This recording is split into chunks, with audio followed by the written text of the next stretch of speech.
Hey everybody, how we doing tonight? Back here for our regular Thursday show with the Pena Perspective. How you doing tonight? You put that in the title, right?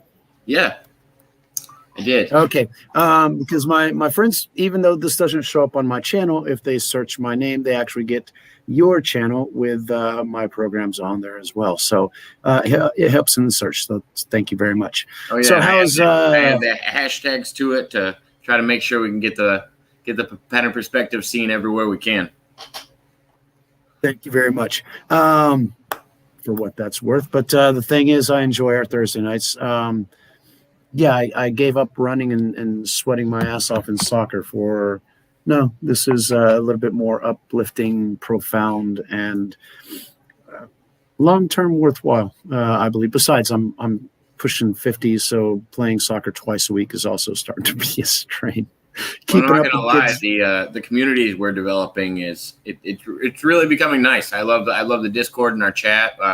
We got great regulars, and I can't complain.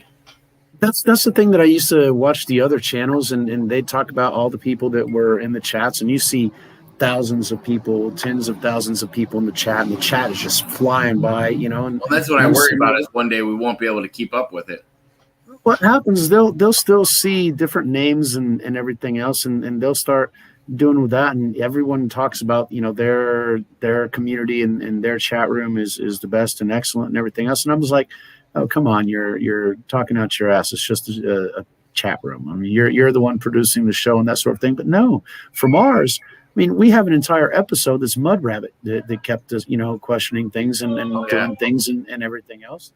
And the last episode, we had Divine Tiffany that was on there and giving us different responses and answers and participating. And that's excellent, because whenever you feel you can actually participate with other people, you're integrating in some kind of social construct, some kind of family. And I hadn't noticed that, but whenever you see those names appear week after week, and you start to recognize them, and you start to see what their personalities are like and what the comments are like, and oh, this person's coming in, we know that he or she are going to ask this question or the other question, and you start anticipating it, and it feels good. It's like an old brother, an old uncle that comes by, and you already know what you're in for whenever they show up, and it's always a good conversation. So yeah, it's I hadn't thought how that was possible. So thank you, Jake, for the opportunity of at least having that perspective added to. Oh yeah, and that's what I've started to notice about our community is I got some members of our community that the Pena Perspective is their favorite Thursday show to watch. I've got some people waiting around for Mr. McIntosh to come on. I got just a mixture of all these people that are willing to hear all these different stories and taking all. So what day are you and Joey going to set up a time? Me and Terry are looking at middle of August as well. Me and him will probably be the same week that I do an episode with Peter Moon, different author I'm going to have on soon. Cool. That will work.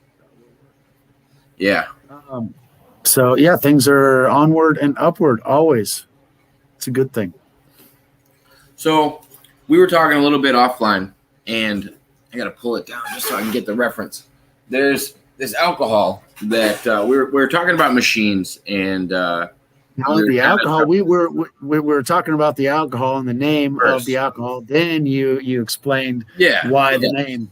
Exactly. Thank you for the refresher. No, we were talking about alcohol, and then it reminded me of a specific alcohol, and I was like, oh, that reminded me of a quote that they have.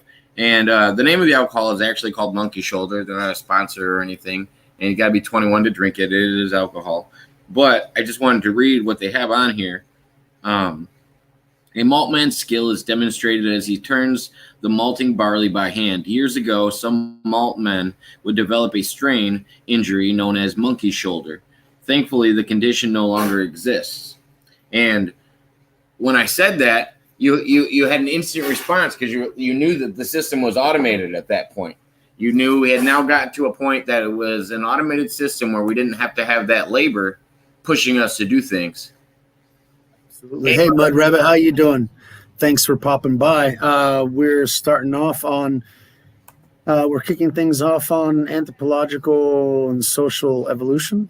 Seems like a decent topic for today. Yeah. We can tiptoe through here.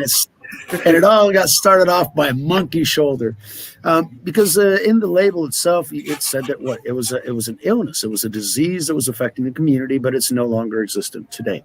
Why is it not existent? Why did that disease actually occur? What was the impetus for monkey shoulder? Because I'm assuming that monkey shoulder. What would be a monkey shoulder? Why would they call it that disease? We'd actually need to bring that one up as far as seeing what I would guess. I prefer not to see those images as well. Just to make a hypothesis on it, it has to guess with body structure and how monkeys kind of hang forward more. So when we heard about it, I assumed it had something to do with arthritis or something like that, maybe a wearing down of the cartilage or something like that. That was the immediate assumption I got. And then I could assume somebody just like kind of slouching from having a sore shoulder or something like that too. So that's very possible. My reaction was an overworking of muscles. If they're doing it on one side specifically, all of a sudden they got this one big muscular side and the other side's kind of splashed because they're doing this arm all day. And so you only do it in one direction and you only work one arm and that sort of thing. But yeah, the fact that you're working out your joints as well and everything else. Yeah, arthritis is definitely a possibility and all those things. And we have that, what is it? Carpal tunnel? Carpal tunnel syndrome. Yeah, I was going to say myocarditis, but that's something else that's on my brain right now. Carpal tunnel syndrome is caused by repetitive action of the fingers. Now we're typing and you have the wrong position or the keyboard is set in the wrong place and you're doing typing. I guess the height matters, and I guess where your wrist is sitting. You're constantly moving those fingers, and if you have some kind of crick in there to where that energy flows, you're breaking off the nerves or the veins, or you're stressing something out, it doesn't move easily. And if you don't work it out, if you don't cause the muscular structures around that area, you're only working the tendons, and that's what ends up happening. Why does that happen? Because we don't have voice recognition and we're not writing things down anymore. I remember when I had to write things down, my entire hand was black because I'm left-handed, so I would write over it. So by the end of the day, my hand was just black. I don't know how much lead poisoning I might have gotten from that, how much graphite that was absorbed onto my body. I mean, I should actually have a bunch of graphene in me right now. But that was the same for me. Whenever I was doing my drawings, it was always the bottom side of my hand that was dragging across, and yeah, it always come up gray as well. You learn to write upside down so that you're imitating a right hand person in the writing, so that you end up looking like a retard when you're writing. And it's a lot harder to actually coordinate and everything else. So I always wrote with pens instead of pencils, which meant that I couldn't erase my mistakes. What was there was there. What was there was there, and it was registered for all to see. And I guess it continues that way to this day. Sorry, I gotta answer what. I gotta get into that chat then. Now that Mud Rabbit's there. Yeah, no, I have to answer her question because it said something about that on here. Because it did start with Scotch. You are not. So, Mud Rabbit said, I looked up monkey shoulder. It came up with Scotch. Yep, yes, that's what you said it was. Mine is it's a malt Scotch whiskey blend. So, yes, they're all whiskey, aren't they? It had to do with the production of the Scotch and flipping the barley specifically, or turning the barley specifically. Production process. What was that? What were you saying though? No, You were saying something about all those whiskey and the blend all together. Oh no! It's the Scottish people. I didn't read a meme. I listened to a thing this afternoon to where they said it's so weird because we make whiskey here, but because we're in Scotland, they call it Scotch. And when they make whiskey in other areas, they call it bourbon. But it's all the same thing. Just depends on where you're making it.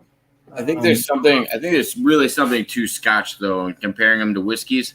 But I do like Scotch whiskeys. I think Scotch whiskey blends are very good, but it does have that Irish heritage. Most of the ones I have are significant to like the Vikings. This one's Magus, and it's a Scotch whiskey blend. They're all a little. You can definitely tell they're a lot smokier. They have a way different quality to them than a regular whiskey, but they are similar to an Irish whiskey. I would say I've never had an Irish whiskey, but a Scotch whiskey, I don't know, maybe. Scotch whiskey I've actually had. Which do you remember which Scotch whiskeys you've had by any chance? Oh hell, the Shivas count? Oh no, I don't know.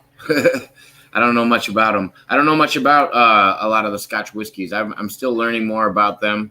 But when it comes to the Irish whiskeys, I have a few that I consume. I like Proper 12, and I like everybody's favorite is Jameson. Usually in the States, it's usually like an initiation shot for most people. It's like they serve it to you warm. It's actually not.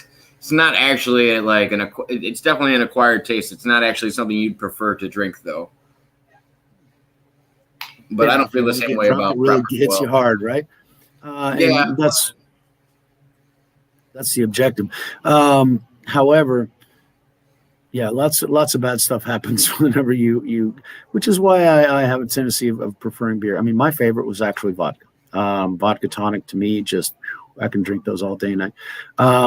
And the caipirinha, but I prefer it with vodka instead of with the cachaça that they use here. It has a more refined flavor to it. But yeah, they're vodka based. I mean, that's just my preference. But holy cow! And I love me some red wine. The Carmenere is excellent. It's not completely red, but yeah, it's a red kind of wine, and Pinot Noir is my favorite. So, but they all have a different effect. And you're more of a fruit. You're more of a fruity wet wine. No. Yeah, kind of. The really dry. Yeah, the really dry Cabernet Sauvignon is a bit too much, too dry for me. But the fruity wet wines, those are new and cheap. And no, the Pinot Noir and the Carmenere, they're light. They're still red wines, but you're not lost in the tannin. Let's say you're actually getting the flavor and everything else. The tannin doesn't finish you off. So that's why I personally prefer them. The tannin usually bothers me, but neither here nor there. Alcohol also went through all kinds of processes and everything else. I mean, there was one point when they used to actually stomp on the grapes in order to squeeze them. Yes. Nowadays we don't stomp on them anymore. And actually, because of that process, they learned different things to do. Because after you stomp out the grape juice from the grapes, you still have to have the grape peels and the mulch and everything else left over down in the bottom. And they wanted to take advantage of that as well. And that actually sometimes can be refined to a much higher alcoholic content. So, yeah, the wineries usually sell those as well. I don't remember what the name was now that they gave it to. It was really bizarre. I had never heard it before. But when you visit the wineries, they tell you some of those secrets. And everything goes through changes. And what we were talking about with the monkey shoulder is that we have processes and with the carpal tunnel syndrome that end up affecting the body. It's that ergonomics that we buy certain chairs that say they're ergonomic chairs. It's so that you can actually correct your posture, because people really do a bad job whenever they're sitting down in chairs. They're slouching and everything else. They're not necessarily with the correct posture or thinking about the long-term effects of what it is that they're doing. It's not the individual mistakes that get us. It's the habits that kill us, because that's something that's all the time. The monkey shoulder comes out because he was doing that. Did he, do shovel barley 2 or 3 times or flip barley 2 or 3 times and he got monkey shoulder because there's something in the barley that gave him monkey shoulder? No. Busting his freaking ass 12, 16, 14 hours a day, because back then they didn't have the same rights we do today. He was there as long as he could actually be there flipping that barley over. And the repetitive injuries But whenever we do things, we have a tendency, whenever we make them easier, to become repetitive. And not so much physically, but mentally, that also has an effect. I remember one time when I was trying to figure out how to be more creative and stimulate brain function and everything else, because I'm just a nerd. But what studies found was that if you go on the same route every day, you don't think about it. Sometimes you'll be thinking about everything else, and all of a sudden you got home and you don't realize how you got home, and the horse must have drove you. The horse knows the way home. Basically, you're not thinking about it anymore. It's on automatic pilot, which means that you're not actively in the now. You're not thinking about things, and that's how accidents happen, because you're just going through the motions. And the problem is that a lot of people are living their lives just going through the motions, because it becomes a program that they can run every day. Grappa. Grappa is the name of the heavy set wine that they make from the rinds that are left over. Grappa. Really, really heavy stuff. That would be like your equivalent of vodka with a wine flavor. Have you seen this clip? We were talking about how they used to stump wine. Go for it. This gets me every time. Go for it.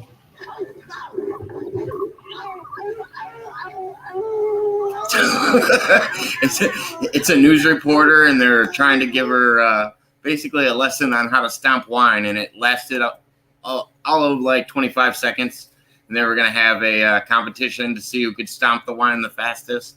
She fell up, but that wasn't water down there, was it? No, that was grass. They were standing.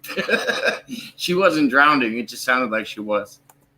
Well, she did a face plant into she the was grass. Okay, but she told the other girl to stop because she was trying to trick her, and then she started up again real fast and kind of lost her balance and tipped over. It was, not everybody can stomp wine. Oh yeah, it's a skill. It's definitely a skill. You had to be a fit young lady with dapper feet in order to do that. Ballerinas would most likely be able to do it, but no, they're big, wide feet. Usually, those would be the best ones to. However, biotypes are the same. That wouldn't necessarily be a bad thing, except for all the foot germs and everything else that would get into the wine. I mean, my God, the things, the way they lived 150, 250 years ago, let alone 2,000 years ago. Imagine what they were living in Roman times. I mean, holy crap. That's the thing. When you're making something like alcohol, though, do you got to really worry about the germs as much when you're getting ready to ferment it and produce alcohol inside of the mixture? Which is why we have grave diggers. You know the why we have grave diggers? No, go ahead. Explain. The graveyard shift basically is that shift from 10 o'clock till 5 o'clock in the morning. It's when everybody's asleep and everything else. Because they used to serve drinks in tin, right? That was the metal that was easily available, and so. But tin has a tendency of reacting with metal, with alcohol. And so they would have ale and beer or whatever, and they would drink it in that tin, and it would react badly, and they would be comatose for about 3 days. Oh, wow. Alcohol and lead poisoning, a combination of that stuff, and they'd be out. So there was a point in time. Yeah. That's the focus for today. We came out of and we went well beyond that. Train of thought. Holy shit. Okay. Trying to recapture the thought. Anyway, it was right there. I have to replay the video. Crap. What we did in the past is abhorrent today, but it was necessary for our evolution. We improved, we created machines, and we did things to, Gravedigger, thank you very much. Now, brain popped on again. We'd be in a coma. After a while, people were running out of land, and they had to reuse the lots, and so they would dig up their old relatives and kind of push their bones into a corner so that they could bury the new relative. And, about 250 coffins, they had about 25% of the coffins, they found scratch marks on the inside of the coffin. And they realized that they were burying people alive. So whenever they buried them, they would tie a string to their wrist or to their foot, and that string would go up through the ground to a little bell that was over the top. And so I knew about that part, but I didn't know that's why they actually implemented the gravediggers. Graveyard shift, because if that bell rings, you got to dig them up because that somebody didn't die. They actually have the wake is because they're waiting for the old fucking drunk to awaken, because he's in, it's basically alcohol and lead poisoning. So after 3 days, they wake up again. And so people are waiting around that thing that I shared. You put them on the dinner table. Imagine a dead uncle on the dinner table for 3 days until you figure out that he stinks too much. He's dead. All right, time to bury him.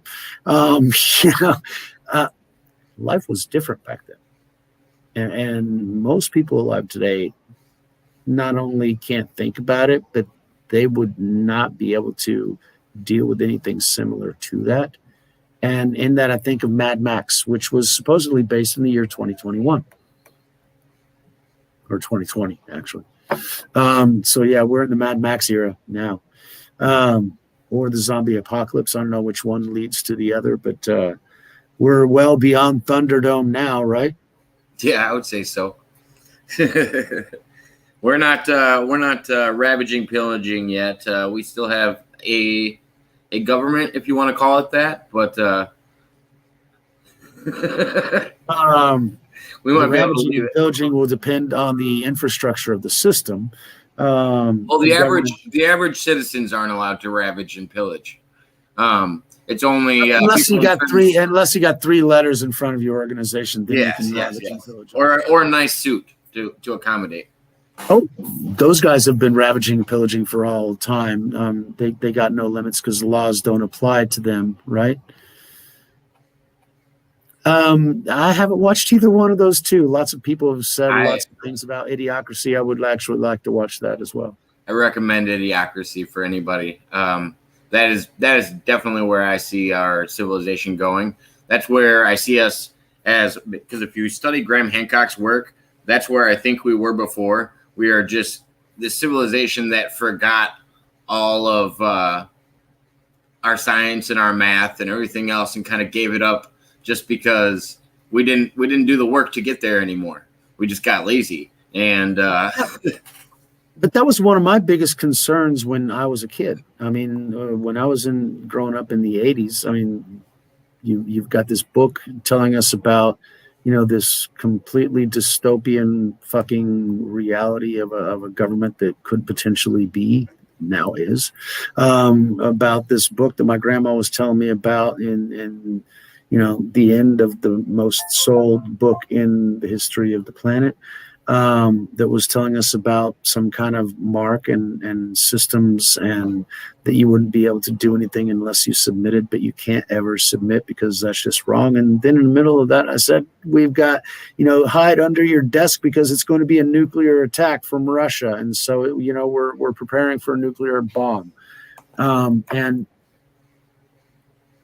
so from those preparations, I always thought to myself, okay, if there are only a certain number of nuclear shelters available, not enough for the entire population, how do I make sure that I'm going to be in one? Or once I am in one, how can I make sure that humanity survives the best after the freaking apocalypse?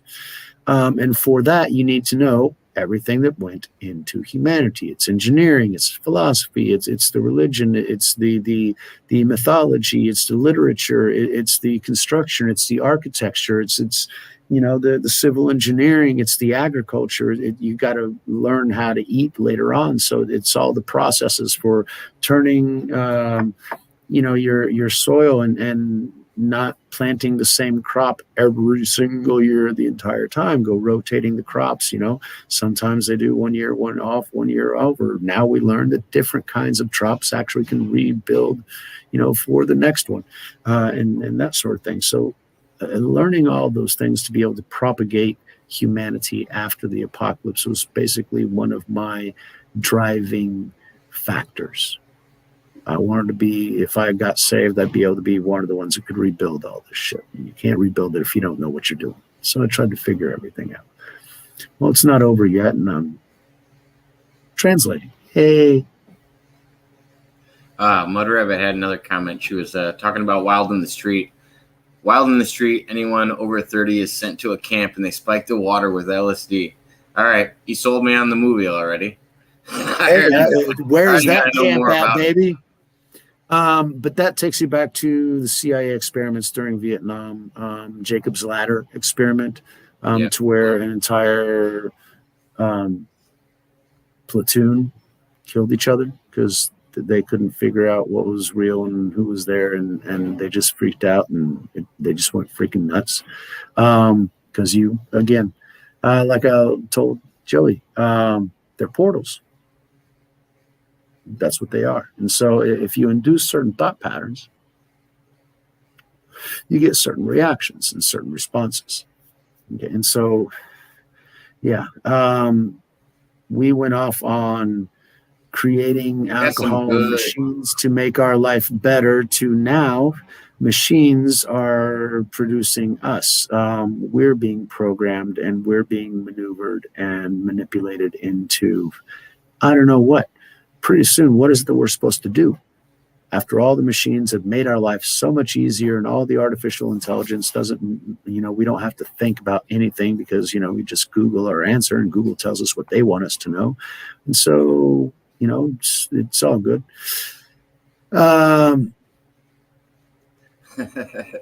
Terry, that's a quote from the movie Idiocracy. He goes to a community hospital, and that's what the doctor says to him. How's it hanging? This is on your chart. You're fucked up. But yeah. I can do Chicano, man. I got no problem doing Chicano, man. I can do that all day. I just remember my family, in Laredo and everywhere else. That's what I tried to get the talents, but supplies would be handy. And it's not the supplies you can gather to be able to withstand whatever it is to come, because we don't know.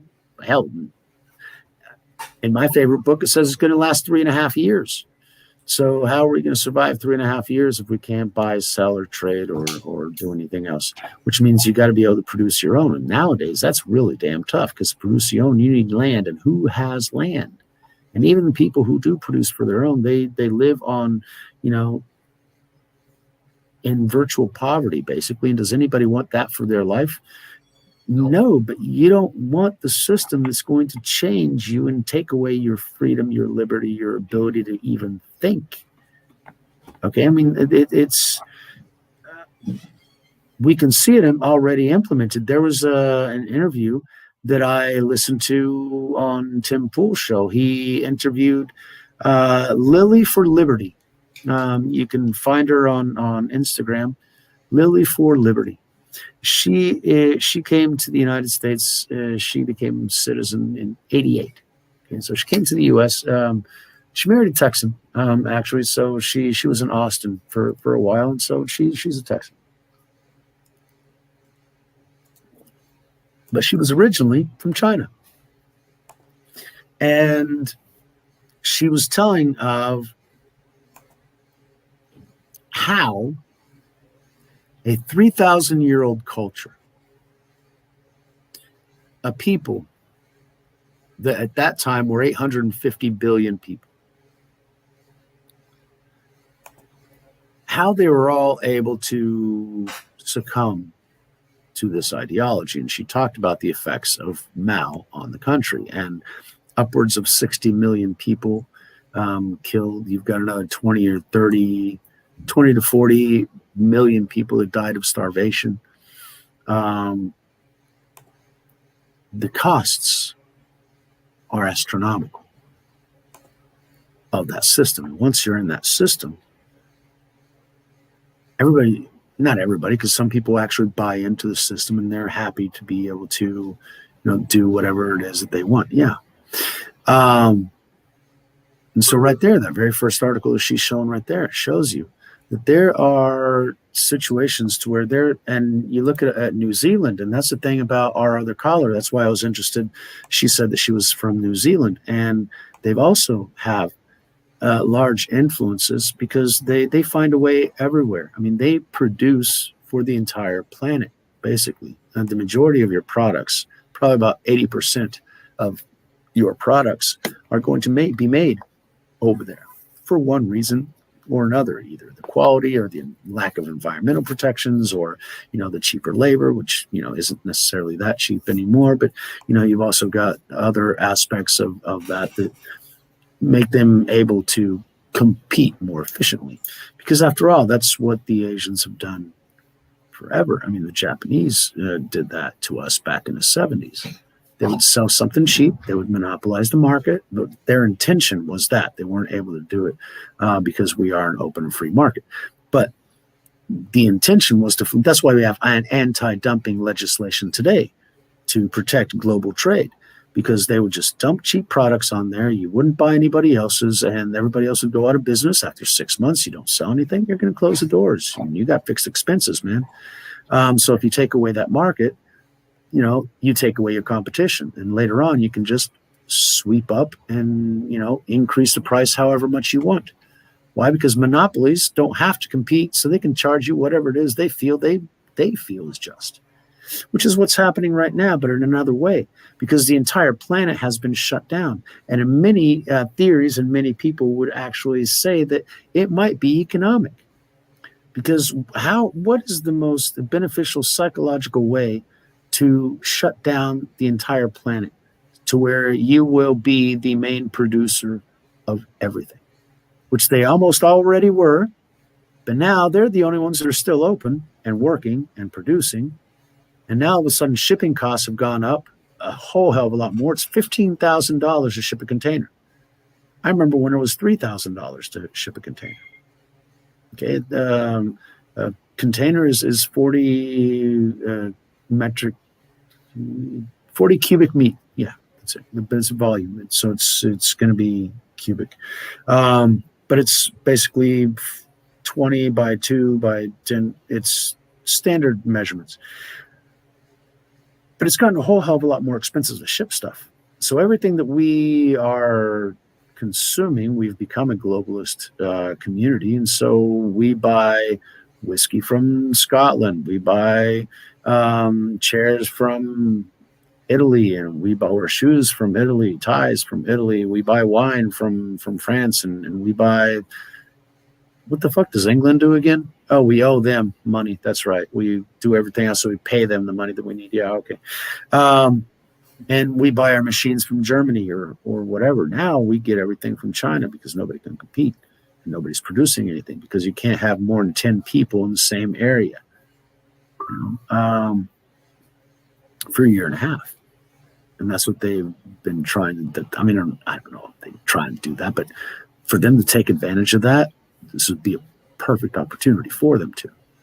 And if anything tells you, if there's a perfect opportunity for something, it usually happens, because perfect opportunities are not taken advantage of. What did Podesta say? Never let a good crisis go to waste. No, it wasn't Podesta, somebody else. But that was always the interesting thing that I don't think people understood about tariffs when Donald Trump was talking about tariffs, is when you have that opportunity, you're already paying it one way. Why wouldn't you do the same thing for goods either going out or coming into your own country if other people are doing it to you? Like, why is it that you're the bad person for doing it when all of these other countries are already doing it to us? Well, the old argument back in the 70s and the 80s is that we were producing the majority of the world's goods, and what they wanted to do is they wanted to flood the American market with external goods so that we would have to compete with the entire world, which would make us more efficient and supposedly make better products. But in the end, the consumer would win because they would have the best product at the lowest price on a global scale. But that depressed wages here in the United States, and that also depressed profits here unless you were able to produce somewhere else. Now, if taking advantage of that free market, you can produce somewhere else and you move your factory over there, you're still making money and you're still taking advantage of the market and no tariffs, so you can do whatever you want. Money doesn't have borders. Problem is, and that sounds great whenever, in the 70s and 80s when, we had low interest rates and things were really cheap. Exactly. But after a while, you realize that if you don't have a job to go to, you don't have money to spend on the things that you wanted to spend on before. And our ability to actually produce, and this is where Marxism actually falls down. And I know this because studying for the master's in economics, they made me read Marx down here, which is the reason I didn't finish it. No, I've also read many other works by Keynes and Smith and others as well. But one of the things that bothered me about that venomous poison that is infecting the planet on a global scale, because it requires an authoritarian dictatorial rule in order to implement these supposed ideologies. And what happens is that he never actually figures out how it is that rich people got rich. He always assumes, it's by inheritance, or it's because, somebody else died, or it's because they stole the money from there, or because he was crooked, or because of this or the other. Possibly, in many cases, that might actually be. But that's not the case of middle America, to where self-business owners, to where they have their own property, they have something that they can leave for their kids, they're able to pay for education at that time. And we're talking 50s, 60s, 70s, and 80s. It was another reality that we lived in. Okay, but whenever you produce things, you do things for other people. You make things that are useful for other people. When you do that, you get the benefits of that. If the only thing that you want to do is consume what others produce, well, what are you producing for that? Now, I've lived that reality in Latin America, because whenever they wanted to live like Americans and consume everything, they didn't produce enough in order to do that, and their currencies devaluated because they were buying everything from outside and they weren't actually exporting enough to counterbalance its freaking basic economics. Now, the U.S. was tied to the petrodollar, so we could buy as much as we wanted from the outside. We're not going to devalue our currency. That is no longer the case. The U.S. is going to have to start playing by the same rules that the rest of the world did. And that means work your ass off. You ain't buying shit, and taxes are going to eat your lunch. But that's what fucking everybody else has to do. Because a bloated government in this globalist state consumes everything. The Chinese government consumes 50% of the entire. They don't charge everybody taxes. They're owner of all the businesses, so they already get 50% of the profits. Why charge taxes if you're already getting all the profits from the company? Okay, so that's an abuse of the system that isn't mentioned as well. Okay, so what do they do with that money? They do whatever the hell it is they please. They're going to Mars. They destroy reefs in Fiji.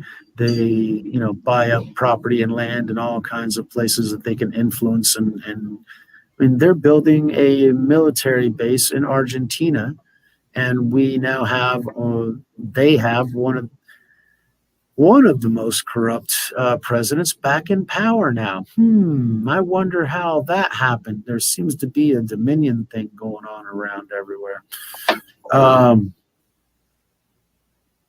Hunger Games. Well, oh yeah. Yeah. Okay. Well, future now, it all occurs at the same time, but who says we're not running in that direction? Who says that we haven't been in that same game for a very long time? That's also a possibility.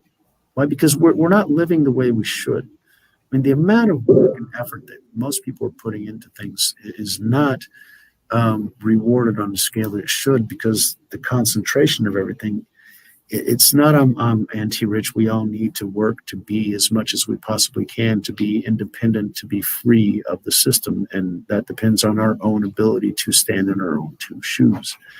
The abuse, yeah, they're absolutely predictive programming. There's a rule within their community. They have to tell us how they're going to fuck us over before they do it, because supposedly that way we're accepting to it. Kind of like Marfug is mentioning Songbird. So I would recommend people watch Songbird to find out what Biden wants for us.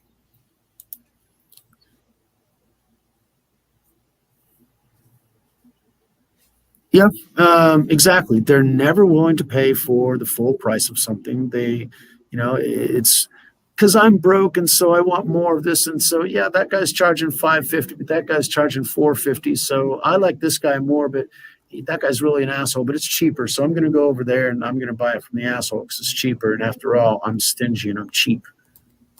Why should I give somebody else more of my hard-earned money? And by that, yeah, it's competition. It makes sure that you're always getting the best product for the lowest price. The problem is that whenever we don't consider that in the modern society, we vote with our dollars. We decide how the world should look by where we spend, because dollars aren't dollars. It's a representation of the energy that you put into your local market. Okay, the energy that you put into that local market, you got in return as cash, which means that you can, with that cash, buy somebody else's energy that they put into it. Okay. However, if it's not a closed system, it doesn't necessarily hold up, because sometimes you either give in and don't give back, and which is really bizarre. What I'm trying to get to is the fact that when we had, in the middle of the Cold War, we had half the planet didn't participate in the global market. So even though we only had 3.5 billion people, in reality, we probably had 1.5 billion people that were competing for goods and production, and the others were living like dog shit. Seriously. Well, this is one of the same reasons that I had a problem with the way that religions were depicted in the 60s, 70s, and 80s as being the wrong answer, when these were really the only community of charities that we had that were actually helping the homeless and helping people that needed funding that the government wasn't getting.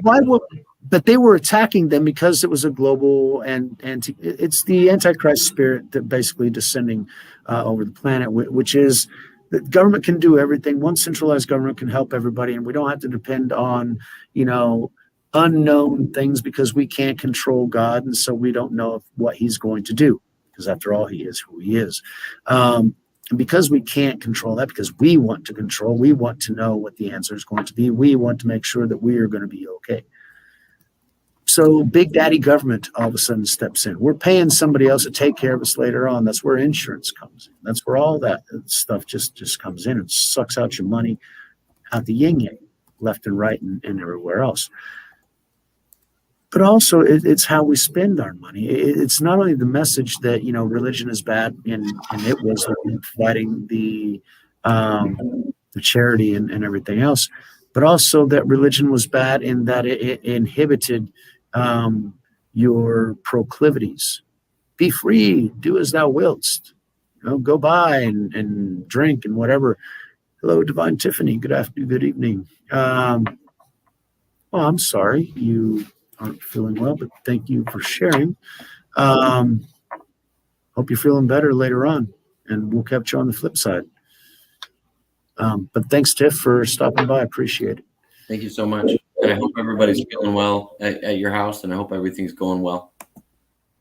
Remember lime juice, baking soda, that combination increases your pH, which makes it more alkaline. That helps you reduce your ability to get colds or flus or anything else. I mean, majority of them live in acidic environments. So acidic environments make your body unhealthy. Stress and the garbage industrial foods, sugars and everything else make your body more acidic. So the more we alkalinize our body, the less those diverse illnesses will affect our body, because they really don't live in alkaline environments. So lots of citrus and limes and that sort of stuff. Vitamin C, yeah, but citrus and limes is because of the way that they actually interact. Some people say they're acid, but it's not. The way that our body consumes it and processes it, it becomes more alkaline.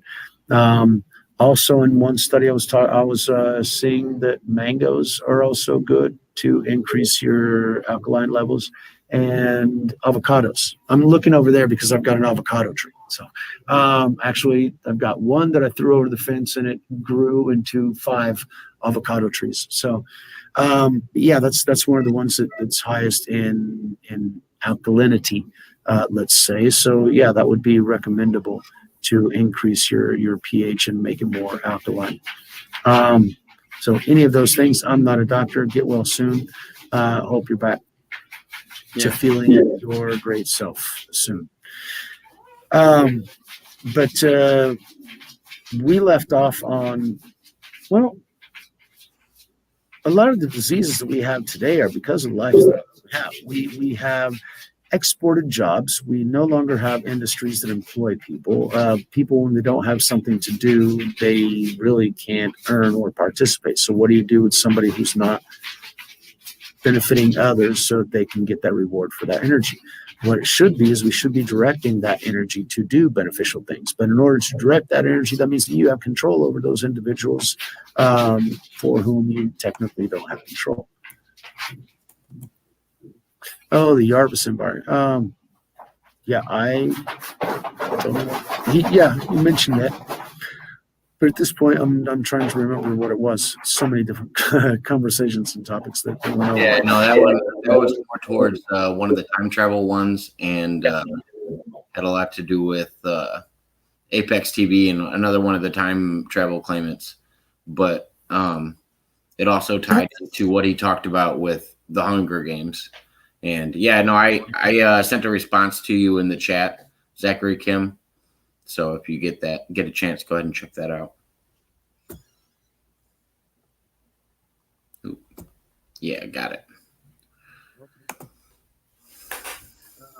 It is what it is. However, the evolution of society, we have evolved through the machines and we have benefited from them tremendously. Our life is easier. We don't have the same illnesses, diseases, and problems, physical problems that we had before because of the machines. Has that made life easier for us? Has it made us better people? It's expanded our lifespan, yes, up until a certain point. Now people are dying of cancer because of the foods they eat, the chemicals in the water, and all the chemicals that we spray on our body all day. We corrode our soul with the consumption and anger and envy and everything else that surrounds us as well. So is that necessarily overall sustainable and beneficial? And well, that's I think this gets back to what we were talking about with what Terry said. The consumer kind of got us to this point. How much of this freedom are we going to give up and want machines to do for us, and no longer want to do that, that manual task, whatever it may be? Well, who's to say that we get to choose?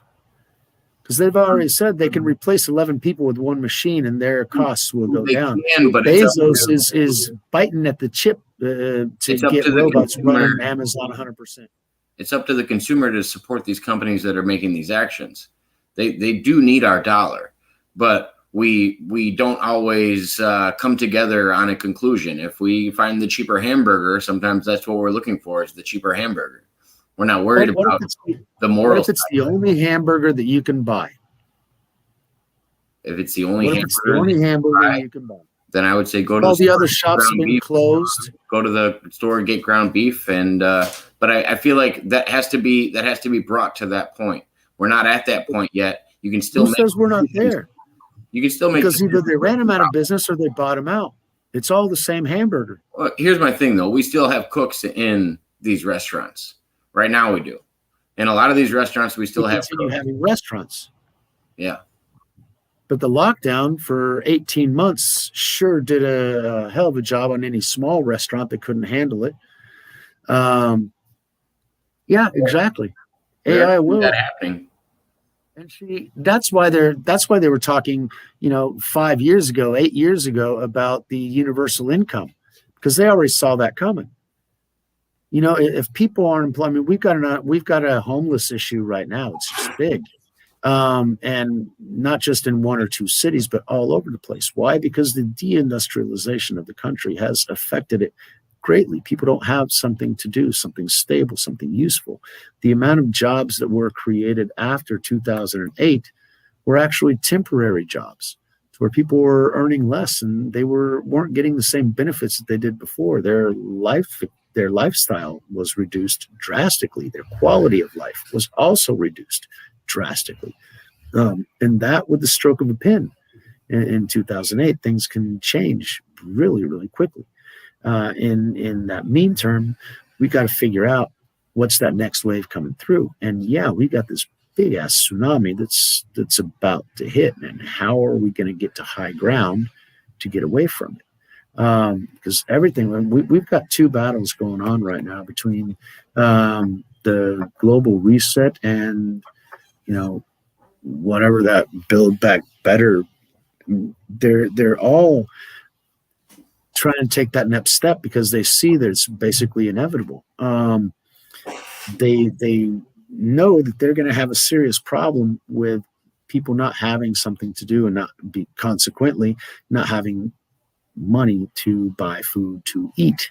Well, survive. That's always the argument is they want to give you this free time so you can be more creative with your own time, and you won't be stuck in the system where you have to be working an endless job. But you still have to. What I dreamed of when I was 16 years old, but then again, I was 16 years old.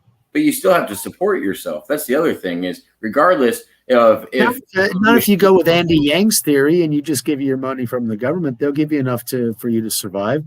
Remember the Great Reset where they're talking about you'll own nothing and you'll be happy, right? How's that work? That's what we're trying to figure out. Yeah, it already is, but we can't get into that. We can talk about it, but it's actually we need to set up an actual off YouTube channel, paying subscribers only, and we'll talk about all that crazy shit, definitely. But we can't hear, definitely. Yeah, but that's later on. We'd have to get enough people that want to be involved with that Discord. Exactly, and this I would love to talk about that because there's lots of information coming out, and August 11th, August 12th should be an interesting time regarding that. However, certain platforms don't allow it; other platforms do allow it. Maybe I'll call you on to mine on Rumble, but that's not necessarily the issues that I wanted to. I don't know. He'll either be impeached, sued, or thrown out before the 25th, or consequently because of the 25th. One of those. But again, these are things that they don't. YouTube doesn't like them very much. And I try not to keep my channel political, even though I am extremely, because I want to keep the focus on the spiritual. Granted, my channel's purely science at this point, and at the point that I wanted to make that pivot to make the science correlate with the spiritual, which I see. I start up my conversations with you, and the next one that's up on my channel is the one with Leo. And so, yeah, that pivot has been made, but it's concerning to me. The world hasn't pivoted yet, although I might be mistaken. I'm not talking to that many people to know if people are really awake, not woke, but awake. Zachary, with this statement that you made, so I want to work with somebody that's better at editing than myself. If anybody wants to reach out with me, I'd be happy to accommodate and start doing these. But I do have a full-time job that I'm doing when I'm not spending 6 hours doing podcasts every night. So at the same time, I got to have a nice balance. I'm happy to. I would like to set up a clip version of our interviews as well. Yeah, Joe Rogan did that on his, and that's how. I mean, I'll watch 3.5 hours after I watch 15 minutes, and I'm like, oh, that was cool. I want to know more. So those tell me on the 15 minutes, and then I'm watching the 3 hours, and then you want to know more and the context to everything. But Exactly. yeah, no, it's Editing, definitely a good finding which one and good cutting. strategy. That's a pain in the ass. What's that? Editing, finding the right one and editing, cutting, and that's a pain in Well, the ass. and the other thing I'm working on right now is actually putting cues in the 3 to 5 hour podcast that we have, where you can now jump around. I'm going to start doing that on all of our old ones, so you can jump to a point or a guest that jumps on, or like I can cue it to a few different things. So I'll have it where, oh, look, Michael McIntosh is jumping on at this time. If you just want to see his content, you can jump on right there. If you want to see the whole content, or if you want to see when we're talking about this topic, I want to start adding those timelines. And as you're going through those old videos, you can send me the ones that are on these streams. Oh, yeah. No, like I said, all you got to do is bug me offline. When we get done with this, if you have that's why I'm bugging you again. That's why. I know. But as soon as I get off of this, I'm working on uploading and correcting the one that we're on. So as any thoughts that we're having on here, I might see them again later. But that's what I said. When we get off of here today, though, for sure, message me. If you got 5 minutes, I can send you 30 of them. It just depends on you just got to send me the link to that share we were using, because that was the other thing is I can't find that link in any of my sent emails from the past. Oh, cool. Yeah, because it goes into your junk mail. You have to look there, usually. Well, no. I have letters from you. I just don't have any of the last ones when we were sharing files back and forth. Because once you go into the site, it's called WeTransfer, and once you get into the site, you hit their link, and there's no. They send you a confirmation that you downloaded something, but it usually gets lost in junk mail and that sort of stuff. And stuff only stays there for 7 days after, And I don't even know if I've ever sent you one. When we were on Zoom, you were able to. I was sending them to you, I think. Yeah, I was going to say you were able to download them at the same time on Zoom. I don't think I've ever sent one. So that's the other thing. I got to learn how to do that. Okay. Because that's what I was going to say. As soon as we got off of Zoom, I don't have access to my videos anymore. But that's good. Some of my conversations have gone off the rails too. So. I got probably, 13 hours worth of private videos I can give to you, as long as you don't post them on YouTube. That'd be fun. They're ones that we have shot. And just for my archives, because those are some really good conversations, to be honest with you. Oh yeah, the Galaxy days. We've got some fun ones. There's so much stuff that I wanted to put on the internet, and that because of my editing abilities, I haven't gotten to it yet. So if anybody wants to reach out that knows how to do any type of editing, we're happy to accommodate. If it turns out being we're learning as we go. Yeah, we're not making any money doing this at the moment. So if anybody wants to reach out, it would kind of just be, all of our. I'm trying to sponge up something so I can actually create a wallet so that people might be able to donate via Bitcoin. Maybe that'll make Mike happy. So I'll try and create a wallet somehow. I'm still trying to figure that one out too. So yeah, it's all a learning process. I'm a bit gray for the learning process, but. You're never too old to learn something new, right? Or you can't teach a dog new tricks. It depends on which quote you want to use. Yeah, well, just don't ask me to code, because then I'm lost, definitely. Okay, the problem is the size, because usually those Gmails. Yeah, that's what we were just talking about. They have a size limit, and these things, even a short 15-minute video can be 10 megabytes at least, which will blow that. Some of these have gone to like 100 and something megabytes. So, and I don't even want to see what the size of that 5.5 hour video. That was almost a 6 hour video that we went. That other night. Holy. Yeah, that was a good one. No, Zach. Now that I have your email, I'll reach out to you. I should probably pull this off so everybody doesn't reach out to you that sees it. But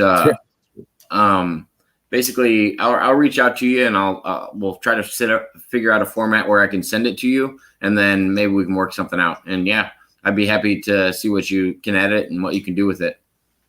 It'd be fun to see. Depends on. Good answer. Woof woof. Depends on the dog. Yeah, there's some dogs that even young you can't teach them new tricks. But yeah, maybe I can learn to code. Perhaps. It might be just another. Is that allowed on YouTube yet? I don't know. Hashtag learn to code. Yeah, but I didn't put a hashtag, and I wasn't telling anybody. I was saying maybe I need to learn to. No, I always thought that was BS. If anybody wants to pull me off for that, I'd be happy to get pulled off for that. But they'll pull you off for just about anything. I mean, you already knocked me down for mentioning 5 or 6 different names that I can't talk about, and you're absolutely right. But it's the same damn thing.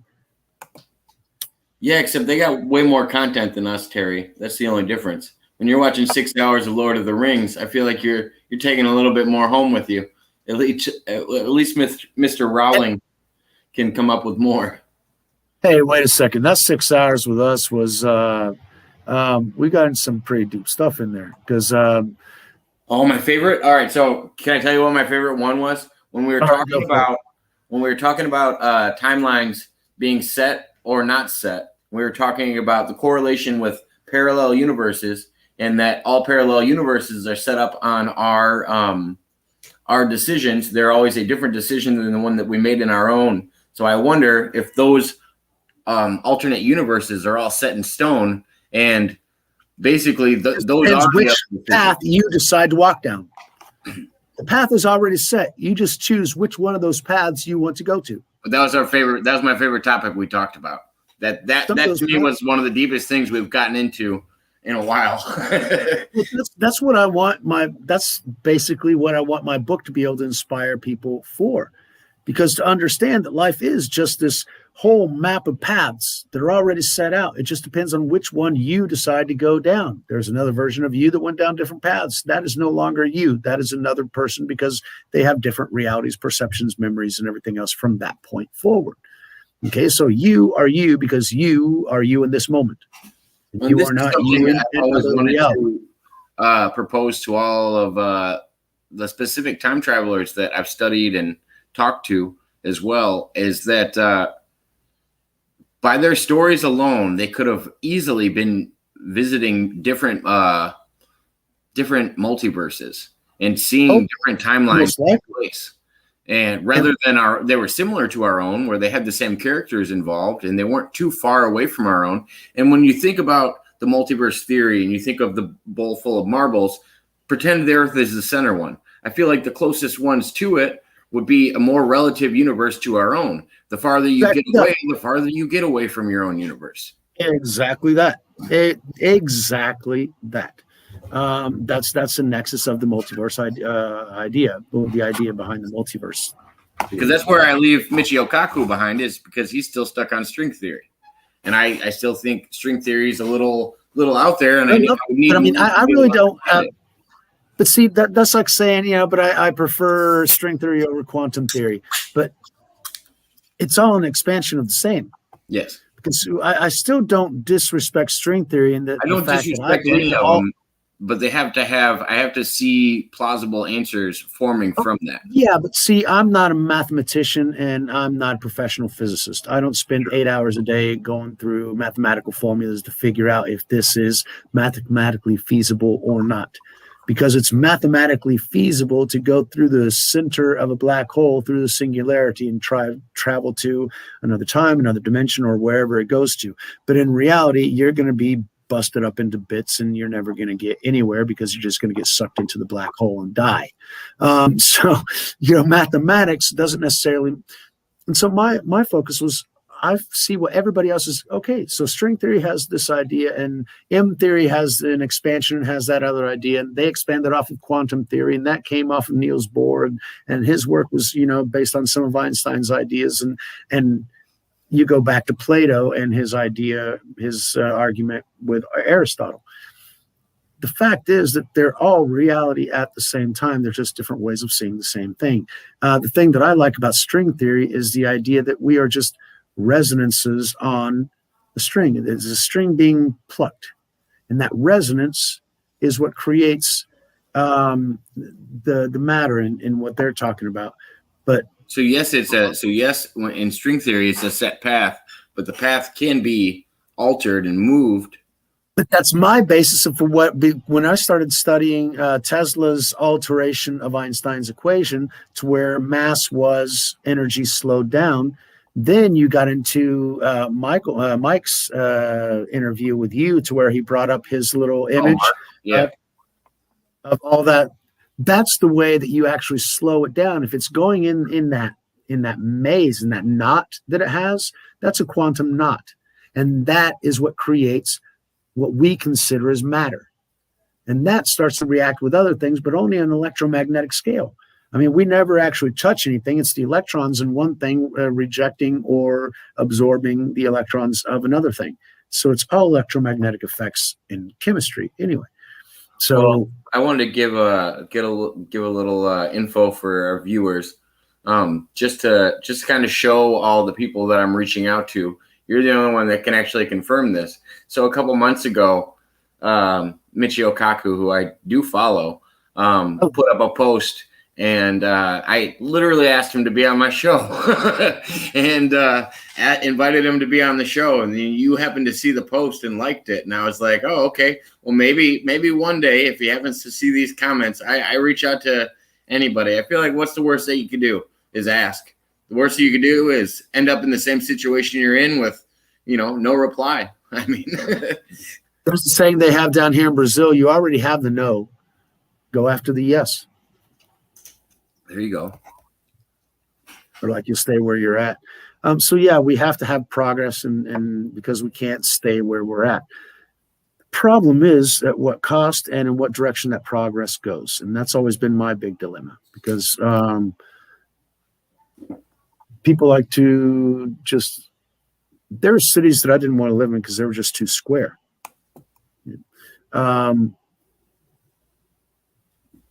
like the art of the movement and everything else, and I like to build things that last. And I guess that comes from, being Mexican, being around the Mayan and Aztec and Toltec and Olmec infrastructure, because it's not just artwork. I feel like that's anybody, but I feel like that comes back to our societal question of buying cheaper goods and products and everything like that. The old Made in America thing was you were buying a product and you were investing your money in something that would last for you.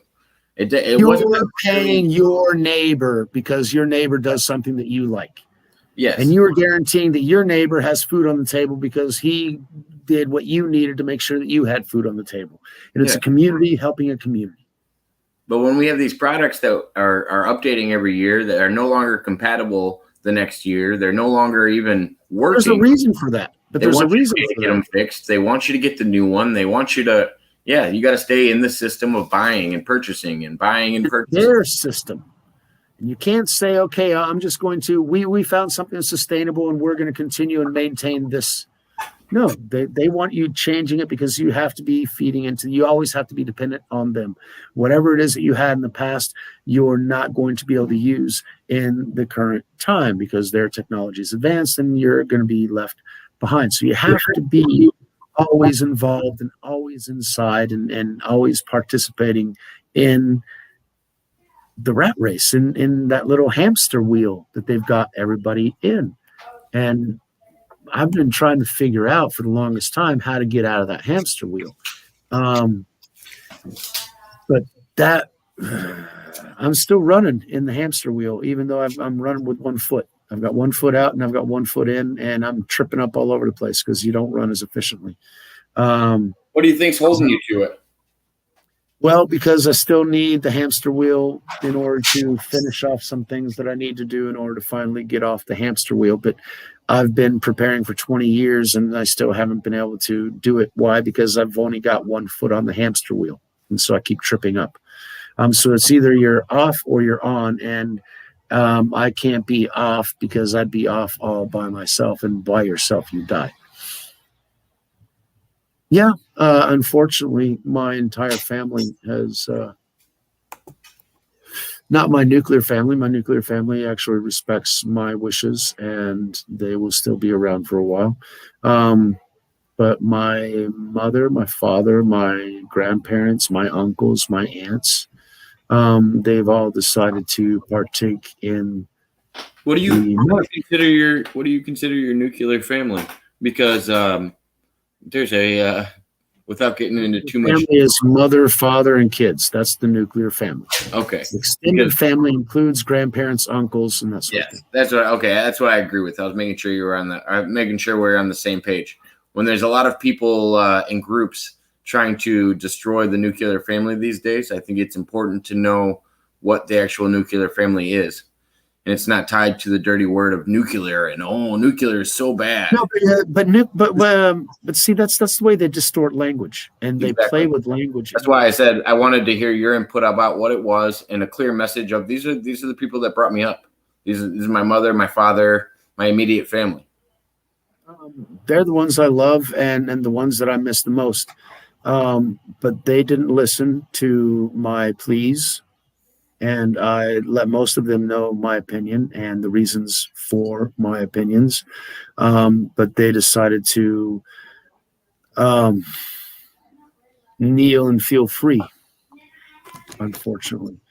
However, I've always been wary of the mark ever since my grandmother told me about it 40 plus years ago. Okay? So always thinking about what that would be, but damn it, feels like we're pretty close to that now with the passport that they want for everybody. Are you always looking out for that?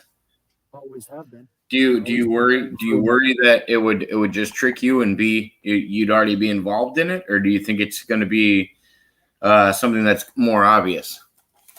First of all, it builds up. Nothing is like snap. Remember, you got to boil the frog. You know the analogy of boiling the frog, right?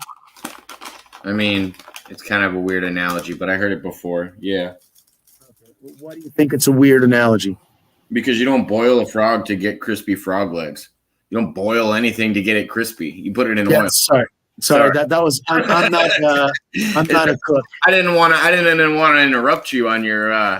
Whenever I said it, I actually thought about it. They're soggy ass frogs legs. Yeah, they don't get crispy unless you fry them. It's gonna taste like rubber. Then again, it's not gonna be much. Then again, after they're dead and cooked, you can fry them up all you want. Put batter on that or whatever. I was thinking of like. I feel like it works better. I feel like it works better with boiling lobsters or something like that. There's a reason that they yell when you put them into the water. Yeah, but lobsters have a tendency of not being able to escape. However, frogs jump at any. It's hard to get a frog into something. Well, I feel like it's the same. It's the same as when you're thinking about what's it called? Not hypothermia. Lobster, you basically drop you right into the boiling water. If you get thrown in hot or cold, your body's going to react accordingly, and you might not be able to jump. You might not be able to react. Yeah, well, we're reacting now because the water has gotten to a boiling point, and what they did is they made them turn up the heat on the water. They were to slow boil, and they were getting there, and most people were, meh. Did you ever hear of that game called Lemmings? It was just. I don't know about the game, but I know about the animals called lemmings and what they do. Yeah. Yeah, they used to have this game that you played that we had to play in school. It was a problem-solving game, and basically, what you do is you get the lead lemming to do the right thing, and then the whole crowd would follow and hopefully do the right thing after, because that's what they were. It was one person would lead the way, and the rest of the sheep would follow, and that was the whole purpose of the game, is to save all of these vessels that are walking around. Invert that. You started off saying how we can get somebody to do something good and everyone imitate that. Now think about the inversion, the perversion of that, because remember we have the adversary that does everything the exact opposite. That comes down to that is what we can see in the programming today. Because today they are programming us to do exactly the opposite of what we should be doing. We are doing things. It comes down to our idea of what right and wrong is, and our idea of good and bad. It's what me and you and Joey were talking about as well, with the yin and yangs of life. There's dark and light in this world. The question is, which path are you on? It might sound great. It might have good intentions. And you could end up just enabling somebody their whole life with your good intentions. It could be detrimental as well as you thinking you're being helpful. That too. The thing is, my youngest comes into, yeah, exactly. But they turned the heat up because of him, because he took them off the slow boil. But you Because they were realize going to you have. realize how the media has slowed down their critiquing about There is no critiquing. There is no critiquing because it's all according to the game plan. Everybody's much more relaxed because now it's going back to the game plan, which is a communist takeover of the planet. Um, yeah, and they hear the voices that they want to hear, and that's what bothers me. And the thing was that it's a slow evolution to the market. It's not like at one day you're living in a normal society, and there's dark clouds overhead, and all of a sudden some evil villain with a sinister laugh takes over the planet and decides that everybody's going to get stamped with my face on it. People would freak out. Nobody would go, fuck you. What are you doing? I got my life. You can kiss my ass. But if it's taught slowly over time, in the 1920s, they were scared shitless because they thought Social Security number was the mark of the beast. And they weren't wrong. That is not the beginning of it, but a sequential evolution of the process of getting us into the system, of getting us dependent on the system, of making the system stronger than the will of the individuals, to where if we don't have a Social Security number in the United States, you can't work. Now, you can forge one, you can buy one, you can copy one from somebody else, you can probably make one up for all I know. I've got my own, so I don't have to worry about that. But you have to have your number in order to work. All right, fine. But I can still work cash with somebody, and they don't have to have my Social Security number. They don't have to, pay into my pension fund or whatever. I can still accept cash for services, right? But that's now, and that's the last millennia. That is going to disappear. In the quantum financial system, we're going to have everything's going to be traceable, which is great. It's going to eliminate all the negative and bad and stupid shit that's going on in the world. But at the same time, it's also going to limit your, I would say privacy, but people say, privacy. Well, you pay everything with your credit card anyway, and everybody knows what you're doing, regardless, because it's all stamped and everything else. Yeah, but you don't do everything with your credit card. But with the QFS system, it will be, because there will be no money on the planet. It's all going to be virtual. And then whoever controls your access to that virtual currency is the one who will control your actions. And so that's why they're gradual steps towards a larger goal. The problem is that I was given what I was led to believe, was given the information about that larger goal that was to come. And so I recognize the steps being taken towards it. Are we there yet? I don't know. I'm thinking we're pretty damn close, but this still would just be another training course for what it eventually will be, because they will make you bow down to their, to the one that we got Benedict Arnold over there doing his little things, saying that he's going to welcome with open arms, and maybe those who from the heavens came are more moral and upright than we are, so we should follow them instead of anyone else. And therein lies the problem, because how do you know those people are the ones that have fallen from heaven? They said so themselves. That's what their name is. That's what their name is. They call themselves that. And every single one of the traditions, not just the Sumerians, every other one, they also say the same damn thing. How can we associate those people to current day people? How do we know that they are the same person? When you use the reference of so-called Benedict Arnold joining sides with these people, you have to give an example of how you think these people might fall in line with that characteristic. Can we do that on this platform? Ooh, that's a good question. Thank you very much. I got to add something. That you will find probably intriguing that I haven't told you about yet. Right. So I told you recently that I reached out to the Daily Wire, and I inquired about I don't know, either having them help me with my platform, having them help me with some of the stuff I'm doing, and they got back to me for the first time. Seriously. Oh, Yeah. that's cool. I'm gonna do. I know you only have a little bit of time with us tonight, so I'm gonna do an update video about that later. But they sent me a book by Michael Knowles. I just got it the other day called Speechless. Speechless. Yeah, I watched his out. interview on Tim Pool. Good guy. Yeah, Michael Knowles is a regular on the channel, and this book has everybody commenting on it, from Candace Owens to Senator Ted Cruz, Ben Shapiro. Everybody on the Daily Wire is pushing that book. Definitely. Oh yeah, Ann Coulter and Charlie Kirk's on here. Andrew Clavin. There's quite the I love the Clavin.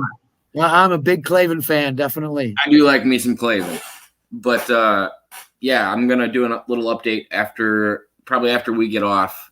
There'll be a little delay, but I'm gonna give everybody an update on what the Daily Wire said to me in the message that they gave me with this book called Speechless. But they have seen some of our interviews, and they do appreciate them. And I think that might have something to do with why they sent us this specific book. That's the most I can lead with right now, because we are limited in what we are able to dig down into. And they realize that we are tiptoeing through the daisies with the topics that we're covering and the different things we're talking about. So we want to get the information out there, but we just can't. I just wanted to let the Daily Wire know, greatly appreciative for this book. And yeah, you'll be hearing back from me soon via email. Hey, I'd like you to ship me one down to Brazil if they're listening. I'd love to have that book. But I'm sure it's available on Amazon. Oh, it's actually, I don't even think they do it through Amazon. I think they only do it through, and that's what's cool about the Daily Wire now, is they're actually they're trying to circumference their own platform. Whether you're talking about movies, whether you're talking about literature, they're trying to make themselves their own platform where they're not limiting speech on any side. That's excellent, because that's what America was founded on. Thanks, Mud Rabbit. Yes, again, Jake, fantastic job. You are definitely somebody. We got to keep reaching out to these people, and I feel like, because I do have ideas that correlate with Steven Crowder. I do have them that correlate with Ben Shapiro. Do I think all of these people have all the answers? No, I don't ever put blind faith. But I would love to have a conversation with Knowles, and I wouldn't have a conversation with the Clavin, because I would just sit in front of the Clavin and listen. Okay, I'd smoke a cigar with Clavin and yeah, but I would listen to the Clavin. You listen, but with Knowles, I would dialogue, and I would love to have a nice conversation with him. And Candace Owens, well, I can't say anything about Candace Owens. She's married, right? She is just altogether just one of the fantastic woman. Oh gosh, yes, she is. I just worry that she gets put too much into that token position, and I worry that they're doing that with her, because I watched them doing that with her, or she might be choosing that position because it's also a good place. Yeah, it's also a lane to take. Don't get me wrong. The artist could be taking that lane as well. My thing is, the problem is you can't get stuck in a rut. And you can't let it limit you, and it can't let you box you in and keep you from growing, because you have to stay in that box. Yeah. And I worry about people using the color of their skin as part of their identity, because I think at this particular point, I wouldn't be able to say the things that Candace Owens says. I'd get. Oh, no. And a lot of people recognize that. Why? Because I'm white. I don't have a right to say that. And I'm a white male, so I definitely have no fucking right to have an opinion at all. This brings me back to the conversation I had with our caller that called in the other day. Do you remember the word he used often when he was talking to us? I mean, I don't say it. But I didn't pay attention to linguistics. I didn't even catch it whenever you did, because it's just part of the slang, brother. I know what's going on. Jeez. Well, yeah, he kept using the N-word very often, and I personally won't ever use that word. It's just not for me. Grew up in some areas. Well, not grew up. I spent some time in my teenage years in some gang-ridden areas. So yeah, they were part of my hood. I knew what it was. That's why I didn't even knew what notice it was, and that's what he said. He basically said, "Hey, I got a hood pass from the people in my neighborhood telling me I was allowed to say it." And my question to him was, "Hey, does that cover the rest of the world? Do you know if the rest of the world is okay with you saying it? Like right now, you're on a platform where anybody could literally look at this. So are you really still comfortable saying that, and you're ready to defend it because so-and-so in your neighborhood said it was okay?" I'm like, that alone it's for a lot me. bigger than your neighborhood. The world is a lot bigger than your neighborhood. And what we're talking about is the multiverse, which is a lot bigger than the world itself, because we have implications in the multiverse. Every choice and decision that we make has an effect and a reference in the multiverse. Okay, because there is a thing of entanglement, and we don't know how much we're actually entangled with.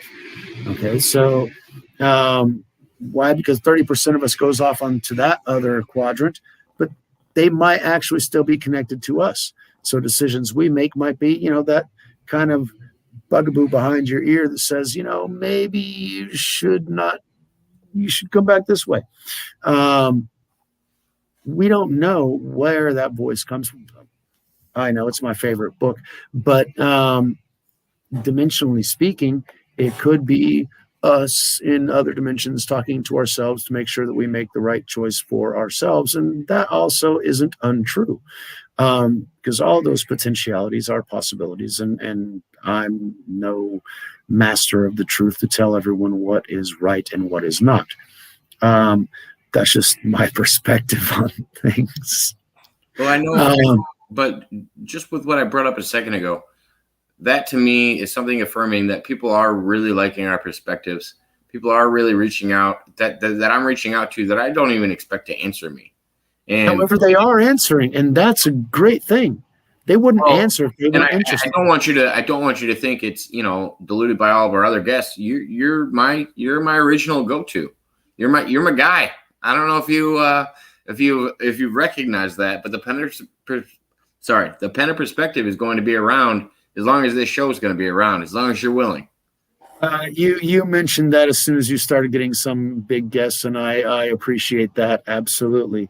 I don't ever want you to feel like I'm going to drown you out with anybody else or anything else, because I'm always more than happy to be your wingman. I got no problems with that, and I'm happy you called me into that the call you were doing with Joey. You guys were thinking about some topics. When we're talking religion, we need that religion perspective thrown in with our spiritual ideas that we have. We have our own ideas, but that's the whole purpose of this channel, is to get all of these ideas mixing in a pot, and whatever the viewers want to take away from it, great. That's great. None of us are experts on any of these. It's like the GPS thing that I was talking about the other day. You got to have all these different zones. Yeah.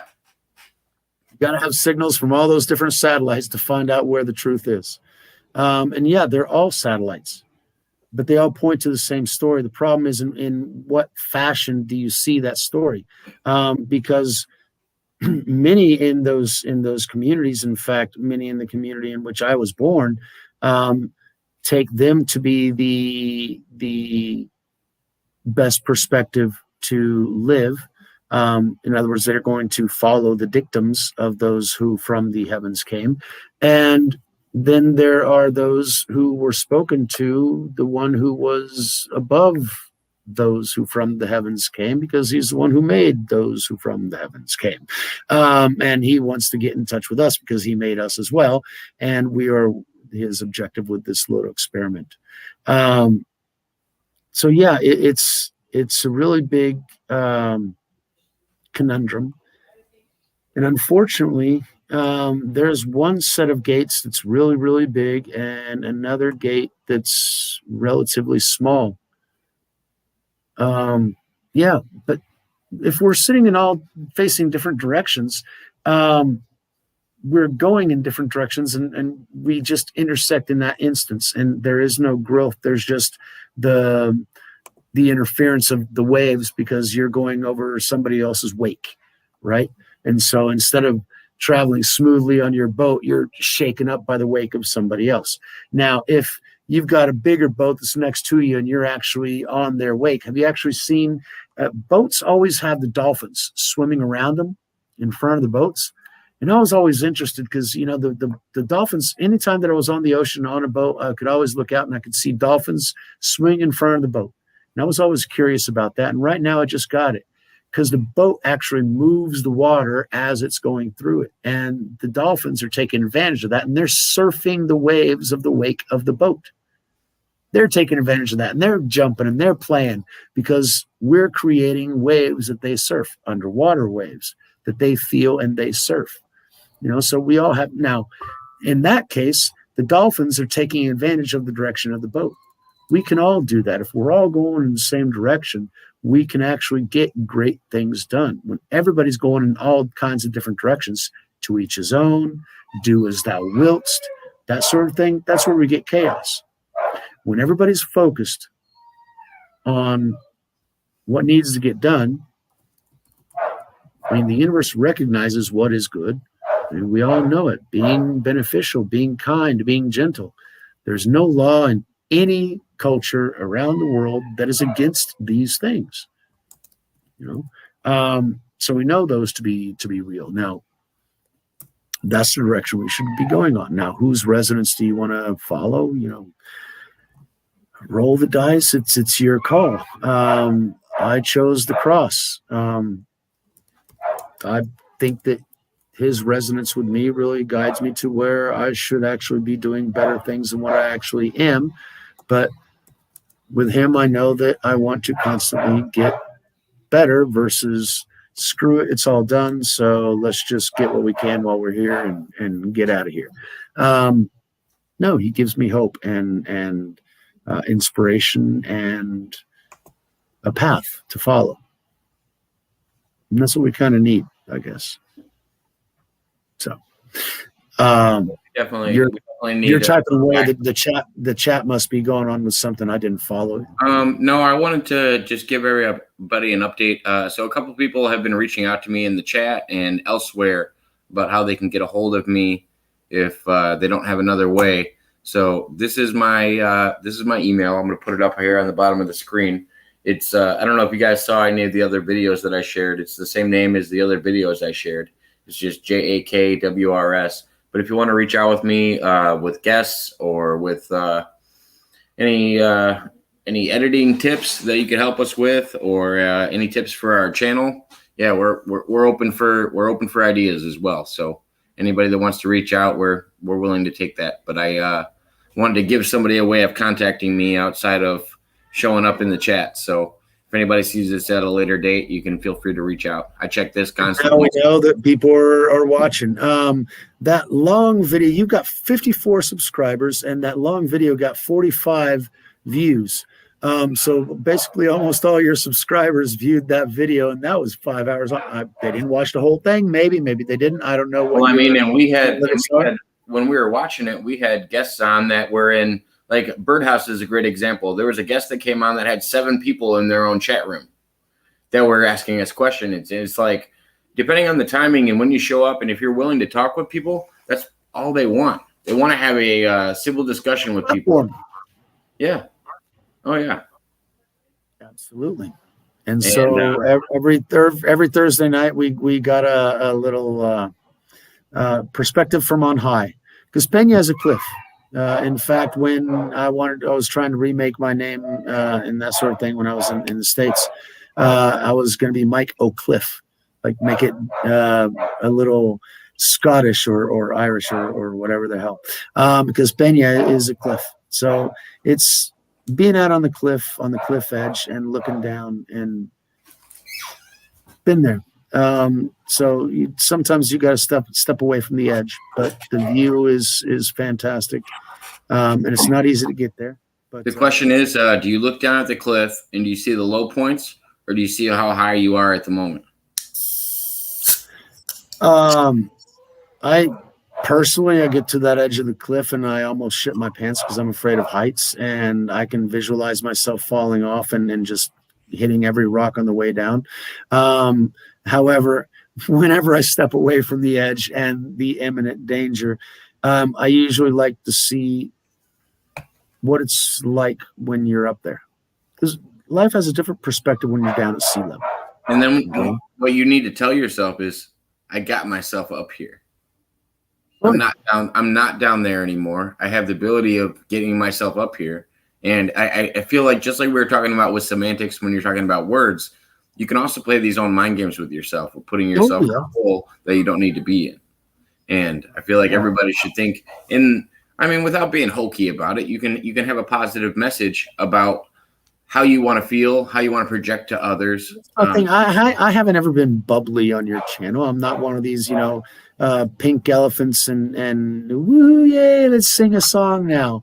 No, that's not my style. But at the same time, you mentioned, and I thank you very much for that shout out on your show, that I usually have I usually try and put a positive spin on things and try and be an uplifting voice and that sort of thing. I don't want to denigrate or bring in bad energy or bad vibes. So even though I'm not bubbly, I'm not, negative and that's an interesting thing with some of the topics we get on is all of the people interjecting want the best. I mean, I don't know about some of the guests that have called in, but at the same time, some of the regular guests that we have on, they all do have a positive message and want a better outcome for everybody.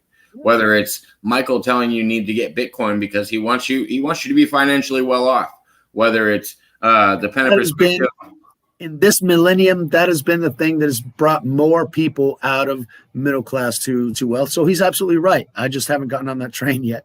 Yeah, or whether it's the Pena Perspective giving you other guidances through life that you might not have heard of through your own church, or maybe you haven't been introduced to the church at all. There's all kinds of stuff when it comes to modern society where there's ideas of ways to live your life that haven't been thought of from others. And I feel like that's something that can always be addressed and give you other perspectives on this journey that we all have to go through, but we all have to pick our own routes. So nothing's going to be right for everybody. You're going to have to pick and choose from all of these things, and you're going to have to. Yeah. And I work in generalities because, kind of quantumly, that's the way it is, because what was right for me isn't right for everybody else. I mean, hell, my wife doesn't even like this house. She thinks it's too big and wants to divide it up into like 6 different apartments because that's what she thinks is going to be retirement. Whereas I want to build something else, build something new, expand, grow, help others, and make something significant that will last and leave a mark. Let me give you some advice, and you probably already know it. If you like your garden as much as you do not rent that house. Because nobody's going to have that same passion for your garden as you do. In fact, if it were up to my wife, she would have sold the 2 lots that are my forest, and my forest would now be apartment buildings. But I have a forest because I fight for it. Somebody asked me the other day why I work by myself and why I don't have a lot of other people working for me. And when it comes down to doing work, I like to do it myself because I put a certain level of pressure on myself and expectations on myself that I don't put on others. I honestly don't expect that from others. And I'm not. It needs to be done because it's your name, your business. It's on that card. It's you who they're hiring. True. So it has to be that way. And that's where I understand, the corporations, they have an image, a brand to adhere to. So the people that work for the corporation should emanate the right.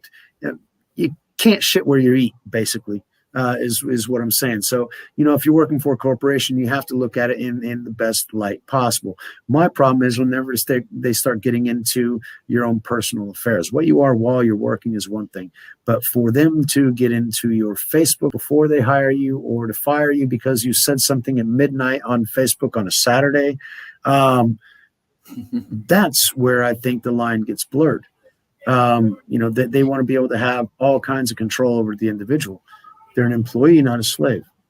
And it's 8 hours a day or whatever the contract says, not 24 hours a day, 7 days a week. You're not always on the clock, and it can't be that way. And it wasn't before, but now that they're free to do it, they're abusing that, and nobody's kicking back because everybody needs the job, because everybody's underwater, because everybody's got debt, because everybody's got to work to pay the bills and put food on the table. And so they do what they have to do. And because of that, we got the governor of New York saying, I can't do anything, but the corporations can. So I'm asking the corporations to do what I can't do, which shouldn't be done anyway. But, Tim Pool doesn't agree with me. He thinks corporations have the responsibility and the right to do whatever the hell it is that they want to do. So to each his own. And who am I? I'm just defending a small, it's not even a forest. It's my own little forest in the middle of God knows where. So who am I to have an opinion? But it's my opinion. I'm on the top of the I mean, hill. you do have an opinion in your own truth, in your own reality, in your own existence, and there's no reason that yours should be diminished any more than anybody else's. That's specifically why I bring your perspective on my channel, is because I like hearing your perspective in ties with everybody else's. It's another reality to tie into everyone's. If that makes any sense, I like to have that addition. So thank you very much. I appreciate it. And yeah, it's been 2 months now we've been doing this, or a little bit more. I know we got at least 4 or 5 episodes Thursdays. So me and you have been doing this for about 2 months. When it comes to me going a lot harder and trying to expand this channel, in the last 28 days, we've gotten 48 subscribers, and we just passed 1.2K views. So we just passed. We're setting a couple of records for ourselves. I went into the discussion section of our channel and thanked everybody, and wanted to just let everybody know that as long as we can, I want to get all of these ground level people into our chats, and I want to make sure that we can keep in constant contact with Mud Rabbit and Terry and all of these other people, because these are the people that helped us when we started out, just like yourself. I want these people to be with us wherever we go down the road. You're working almost every day. I mean, it's whenever I look on, you got something going on. So that's also a good thing. Kudos to you. That work ethic, that pays off, man. And you're seeing it right there. I hope so. I mean, we're seeing little results, but I'm hoping that it gets back. But hold on, let me catch up the chat. I'm sorry, everybody. I actually got 2 emails once I sent that. So there's a couple of people that are going to be getting responses here soon. But let's see here. And that's why I don't do Facebook or Twitter. I assume she meant Twitter. But I would agree with that name. I do agree with you on that as well, Mud Rabbit. Tim Pool, he's got some invested interests, and I don't mean invested like he's behind these companies or anything else, but he has some things that he really feels passionate about, whether it's the owner of Twitter and Jack Dorsey or anybody else. Like, you can tell when he really is passionate about a topic and wants to dive into it more, but the rest of it, he does kind of sit on the fence.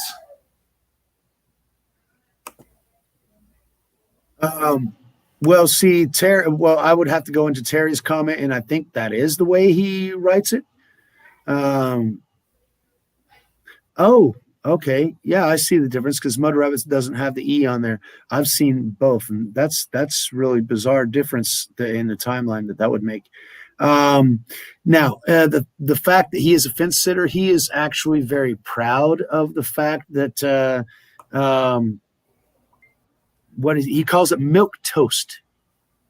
It's not offensive to anybody, but then again, that just reminds me of what I like Mud Rabbit's analogy. She said, I used to watch him, but I got tired of the ping ponging, the literal back and forth of, like, can you make a topic, or are we just going to go back and forth? I mean, I'm happy with discussing topics and weighing out options, but if you're not presenting solutions at the same time, I feel like that was my basic problem when I studied Plato, because he was always knocking everybody else. But I'm like, yeah, and what's your shit, and where's a way to fix it? The only reason I watch him is because he was the only liberal that I'm willing to listen to anymore, and I don't have access to Joe Rogan, and I don't have time for Joe Rogan. Once he got 100 million and went over to Spotify. I want to let everybody know Joe Rogan's free to watch on Spotify. Absolutely. I love Joe Rogan. You I don't love have to that pay. guy. You don't have to His- pay for it though. It's not a subscription. Oh, Um, I know, but people, that means I didn't another know that thing. until I did my toe in the Spotify water. Yeah. And there, it does have your Steven Crowders over there. It does have your other people you might be interested in as well, and they're Yeah. also free. And Joe Rogan's one of the few podcasts that you can watch on there where they give you the video free as well. So if anybody wants to reach out and connect with that, because I know a lot of people haven't switched over when it came to that. So. I would love to. I would love to be on Rogan's show, but he needs people there in present because the conversation that flows isn't the same with the lag time of Well, and that's what I video mean. content. I think when your chat's moving that fast, can you ever be that communicated with your audience again? Like when you're the biggest on the platforms, like is it? Oh, gosh, it's so hard to probably take in that kind of information. You could have a show of just answering questions following each podcast, and then being like, all right, I'm going to answer all of the questions from the previous show, and then next time I have this guest on, I can bring up these questions. Like that's literally the only thing I could see you could take from that, because it's so hard with the Discord. I mean, when you got that many people in the chat room, it's impossible. It's Well, absolutely see, impossible. on Rogan's stuff, I don't actually listen to the chat or look at the chat. I just watch him and his guests. Thank you very much, Terry. Man, holy crap! Thank you. That means a lot, actually. Authenticity. I try not. I try to be that. I was a chameleon for a long time, but I don't. Trying to please other people all the time was bothersome. I couldn't do it, and I kind of did, but I always felt uncomfortable because I didn't feel like me. So yeah, I try and be authentic. I try and be me, and that's not always a great thing. Some of Jake's guests haven't exactly been on board with the things I've said, and that's fine. Everybody has the right to their opinions and everything else. And yeah, we want to get the message out to as many people. And the question is, what is the message? Jake wants to get lots of different people's perspectives on what life is, what they're living like, and have great conversations with lots of people, and that's absolutely fantastic. My objective is to get the word out. Since I can't be a pastor because I have too many bad habits, my father told me I had to be a missionary. So I came down here, but down here nobody wants to listen to me. So if on this platform, down here when I say is coming to Brazil, because I've been here for 20 years anyway. But on this platform, it's another opportunity to be able to, I don't know, I don't know the truth, but there are lots of things that I've tried to figure out throughout a couple of years on this, how they would say it, a couple of revolutions on this rock. But yeah, there's it's my favorite book. It's the book, the most widely sold book on the planet. And unfortunately, in many places on this planet, it's not even allowed to be.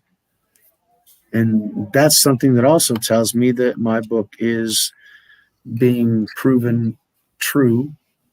Not my book, my favorite book, because my book I haven't even written yet. I'm trying to if I weren't so damn lazy. But he told us about the things that were supposed to come. And the problem is that things are actually shaping up that way. I mean, it's one step. There are pieces in a jigsaw puzzle. And when you start seeing how they start to fit together, you start to see the big picture. And when you see the big picture, you're going, "Ooh, okay." That's what happens when you really get rolling. Like before that, you're just kind of problem solving and you're planning, and then you get a rhythm, then you get a pattern, and then you're moving. Once you can get geared in the right direction, I think that's the key.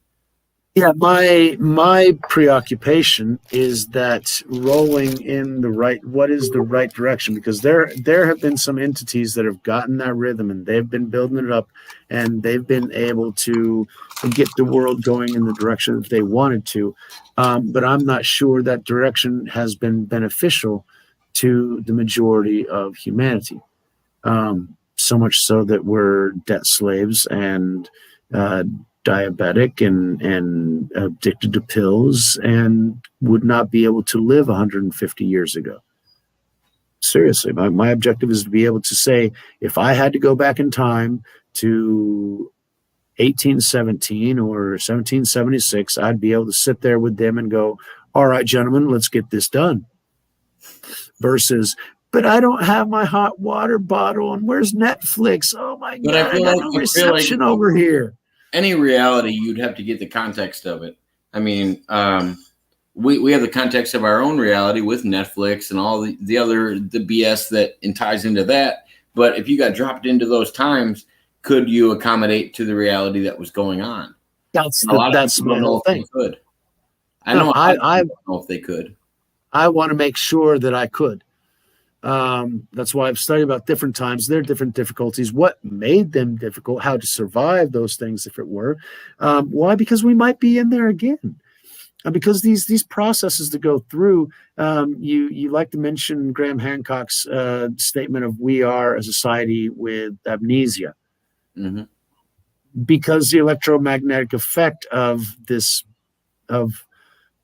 the planet of our sister star, it has a tendency of scrambling people's minds. So yeah, every time it comes by, we do start from scratch, which means Stone Ages, which means learning how to make fire, which means, learning how to make wheels, and boom, all of a sudden, we're back in ancient Sumeria.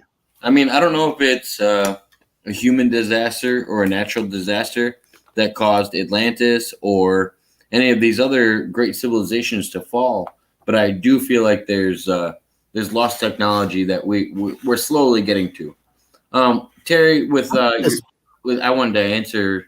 Oh, please. I really appreciate it, and I also wanted to let you know we were actually bringing you up earlier in the stream and talking about setting up an interview with you here soon. We want to talk classic wrestling. I want to talk about your refereeing experiences that you're doing now with the professional wrestling that you're doing.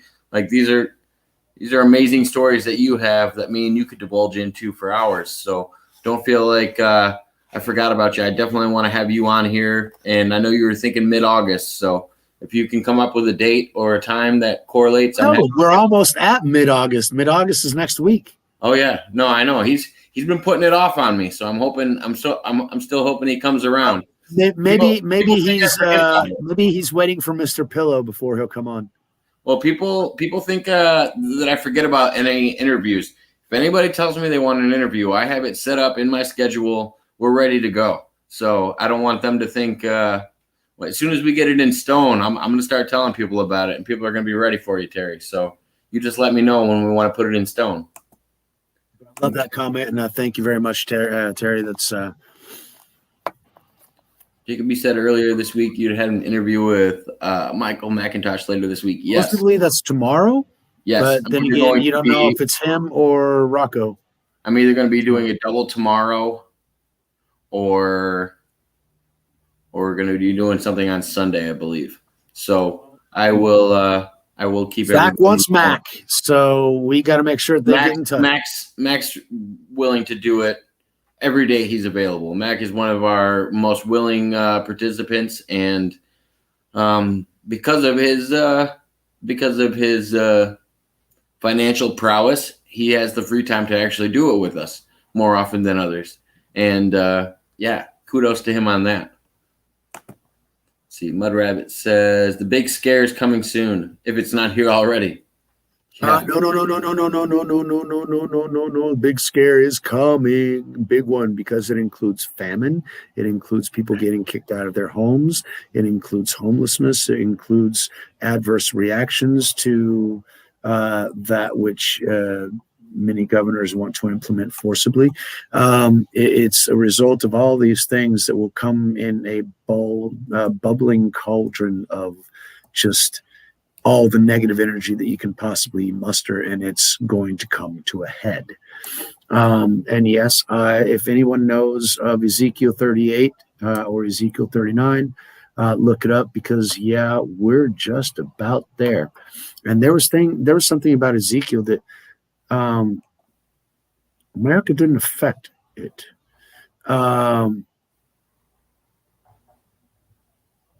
And I'm curious as to why America didn't interfere during Ezekiel 38. And now with the current administration, I understand why. What was Mud Rabbit referencing there?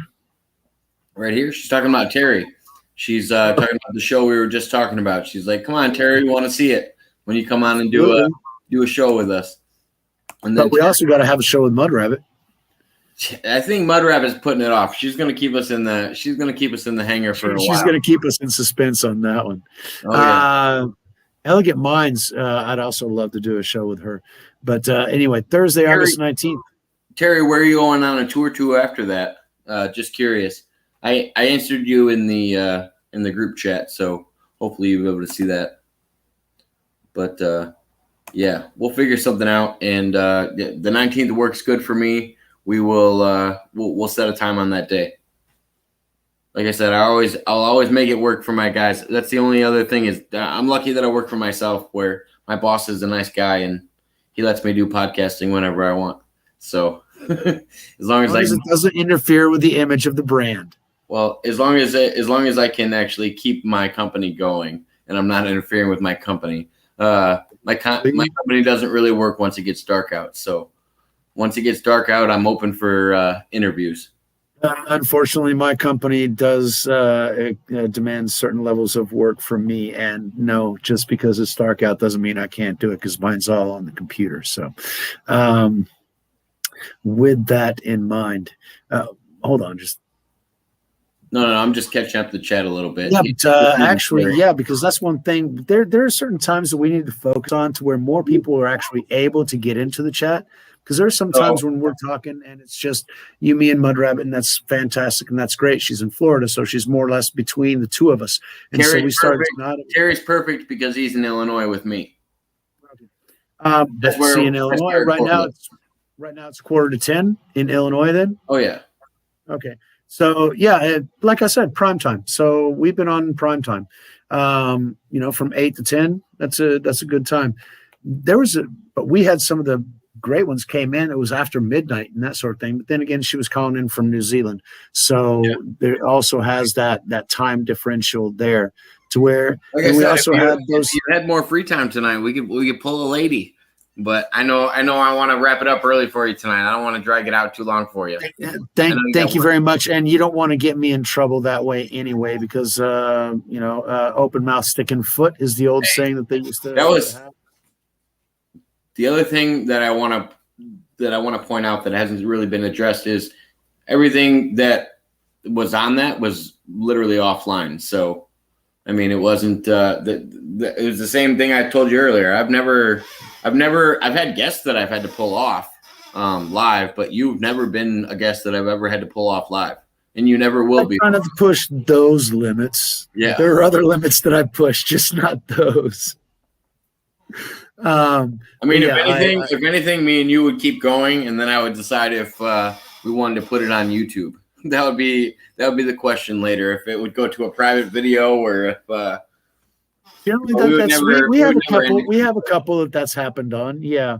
But then again, what I was talking about. You're gonna reach out to me right after we get off, right? You're gonna message me, and we're gonna get these. So I can get you. So you can get me those. Yeah, I'll send you the link to WeTransfer. Will do, Jake.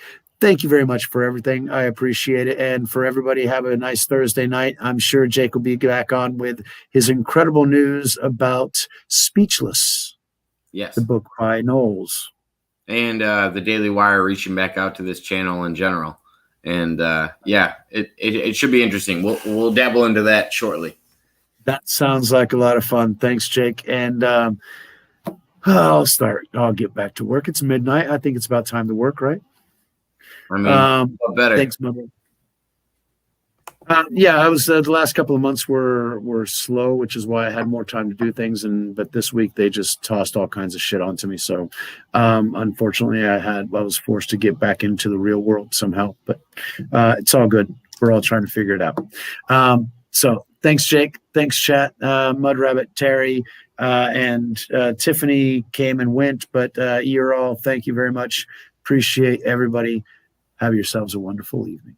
Have a good night, everybody. Thank you. Mud Rabbit wanted to add, say hi to Junior for us. Oh, we definitely will. I will mention that to him. I need to get him up on the Tuesday nights in Portuguese, and need to get him around on our Thursdays so we can do another one of those Portuguese Thursdays. If anybody gets a chance, pop over and share some love on the Pena Perspective on YouTube. I just started jumping over there a little bit more, and I can honestly say that if you watch the videos, you can kind of get some context of what Michael's talking about, because he does express himself well with his hands and his emotions as well. So there's some things that do come across, and you might find yourself learning Portuguese at the same time. Eventually, I am. Once I get a little bit less work on my plate, I'll take my work to my channel, and I'm doing in the ones that are in Portuguese. I'm writing the subtitles in English. The ones in English, I'm writing subtitles in Portuguese, so that we'll all be able to learn and grow and that sort of thing. But it is a lot of work. But however, Junior told me that there is an actual translating thing on YouTube, because he was able to watch the video with Leo, which was in English, and he was able to have the translate function on YouTube. So maybe you'll be able to watch my Portuguese videos with YouTube giving you English translations. I haven't tried that out yet. Let me know if it works, because that would save me a lot of work as well. Talk to me after you get off. I'll show you how to do that. All right, that'll be cool. And Tiffany, thanks for hopping back on. I'm sorry today I had to run. Otherwise, this would be another 5-hour night. Hey, we gotta get our side work done. Otherwise, we can't have these moments. So this is the fun part. Well, thank you, and we'll talk to you soon. All right. Peace in.